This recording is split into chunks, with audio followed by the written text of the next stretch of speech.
សូមជម្រាបសួរបងប្អូនអរគ្នាថ្ងៃនេះមានវីដេអូខ្លីមួយពាក់ព័ន្ធនឹងការបំពេញពាក្យឬក៏បំពេញឯកសារជា PDF អញ្ចឹងតោះឥឡូវយើងទៅមើលបងប្អូនគ្នា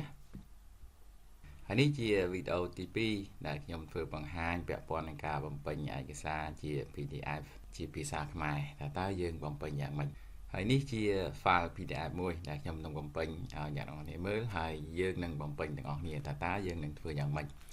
នៅពេលដែលអ្នកនរគ្នាបើកដល់តង់នេះមកទាំងអស់គ្នាមើលមកខាងស្ដាំនៅខាងស្ដាំនេះមានចំណុច3ទី1 tool ទី2 sign ហើយទី3 comment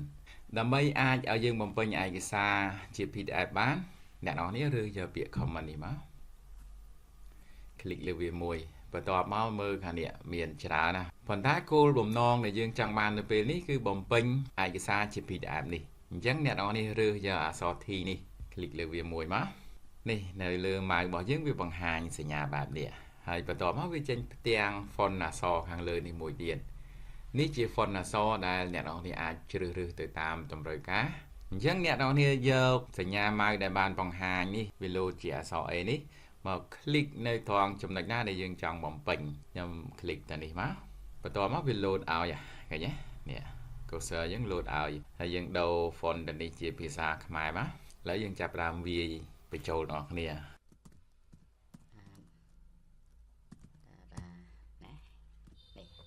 បន្ទាប់មកខាងមុខអ្នកនរគ្នាមានជំរើសទី1អាចចុចដក clear ធម្មតាទៅប៉ុន្តែបើយើងចង់បានលឿនយើងចុច tab នៅលើនេះមកបានដូចគ្នានេះខាងក្រោមនេះ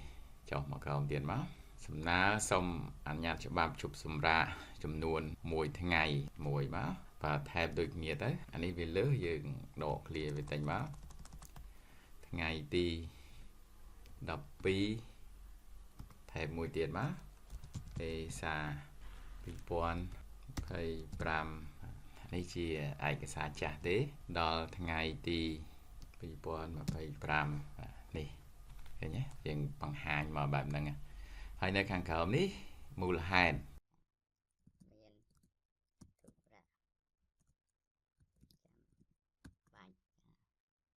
តងថ្ងៃទីអ្នកនរគ្នាដាក់ធម្មតាមកអញ្ចឹងអានេះគឺជារបៀបងាយ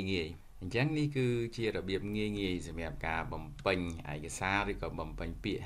ជា PDF បើសិនបើយើងអត់ដឹងពីរបៀបបំពេញយើងអត់អាចចូលបំពេញបានទេហើយការបំពេញឯកសារមួយនេះយើងប្រើជាមួយកម្មវិធី Adobe Acrobat Pro នេះសម្រាប់បងប្អូនអរគ្នាដែលអត់ទាន់បានអាប់ដេតកម្មវិធីហ្នឹងយើងអាប់ដេតវាឡើងទៅ11ទៅយើងអាចបំពេញឯកសារបានទាំងអស់ហើយវីដេអូលើក្រោយខ្ញុំនឹងបង្ហាញពីរបៀបកែតម្រូវឯកសារ PDF ដែលយើងពេញហើយយើងចង់កែឡើងវិញមានឯកសារចាស់ខ្លះយើងបាន save វាទុកជា PDF ប៉ុន្តែយើងចង់កែវាឡើងវិញឧទាហរណ៍ដូចនេះតើយើងចង់កែវាថាម៉េចហើយជាក់ស្ដែងដូចឆ្នាំ2010នេះទៅនេះខ្ញុំដាក់លេខ1តើយើងនឹងកែតម្រូវវាយ៉ាងម៉េចនេះណាហើយរងចាំវីដេអូលើក្រោយទៅខ្ញុំនឹងបង្ហាញហើយសម្រាប់វីដេអូនេះមានតែប៉ុណ្្នឹងទេពាក់ព័ន្ធនឹងការបំពេញឯកសារ PDF ទី1យើងត្រូវយក comment នេះមកនេះ comment ហើយយើងរើសយកអក្សរ T បន្ទាប់មកយកម៉ៅយើងទៅចុចនៅត្រង់ណាដែលអ្នកនរនេះចង់បំពេញទៅ